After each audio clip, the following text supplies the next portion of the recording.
Tħabbret sejħa għall-offerti għal proġett ta' akkomodazzjoni fiċ-ċentru ta' Londra għal pazjenti li se jiġi parzjalment iffinanzjat minn 6 miljuni ġġenerati mill-IIP. Dan ifisser li l-ħolma ta' Puttinu tista' ssir realtà, jiġifieri li aktar pazjenti li jitalgħu għal kura fl-Isptar Great Ormond f'Londra jibdew jingħataw akkomodazzjoni b'xejn għalihom u għall-qraba tagħhom. Flimkien mal-5 miljun euro li ġew allokati mill-Fond għall-Iżvilupp Soċjali Nazzjonali kif kien imħabbar mill-Prim Ministru Joseph Muscat, matul dawn l-aħħar snin minn meta ġie mwaqqaf il-programm ta' ċittadinanza b'investiment, applikanti minn jeddhom għażlu li jgħinu lil Puttinu permezz ta' donazzjonijiet finanzjarji li laħqu madwar miljun euro. Bekk l-IIP se jkun qed jiffinanzja kważi terz ta' proġett ta' akkomodazzjonijiet ġodda fiċ-ċentru ta' Londra, proġett li se jiswa bejn 18 u 20 miljun euro. Dawn il-fondi se jservu biex Puttinu Cares jikseb art fiċ-ċentru ta' Londra bilan li joffri aktar spazju ta' akkomodazzjoni sabiex raba tal-pazjenti li jkunu qed jirċievu l-kura ikunu eqreb lejn qrabathom.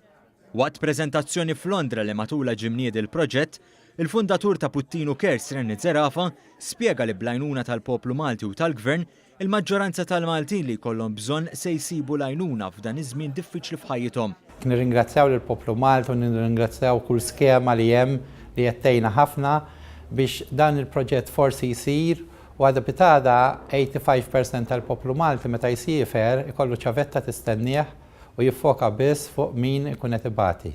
Il-fundatur u d-direttur tal-immaniġġjar tal-London Management Co-Property Services, Rupert Collingwood, saħaq li dan l-investiment tal-Gvern Malti issa qed joffri sfida biex wieħed isib proprjetà adekwata fiċ-ċentru ta' Londra e kif mhux faċli ssib proprjetà malajr.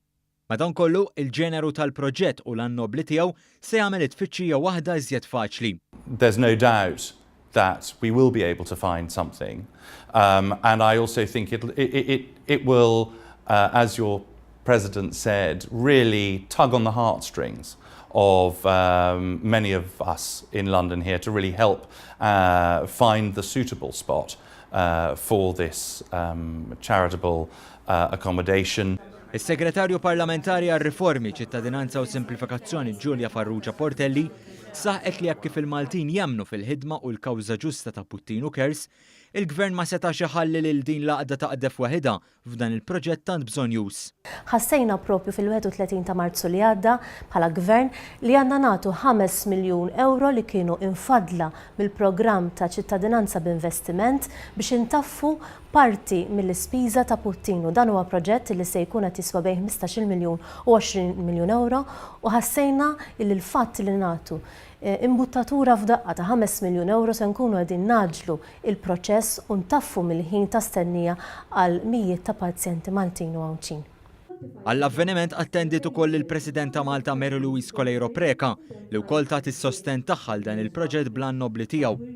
Il-Kummissarju Għolja għal Malta fl-Ingilterra il-ġdid Joseph Cole ukoll kien preżenti.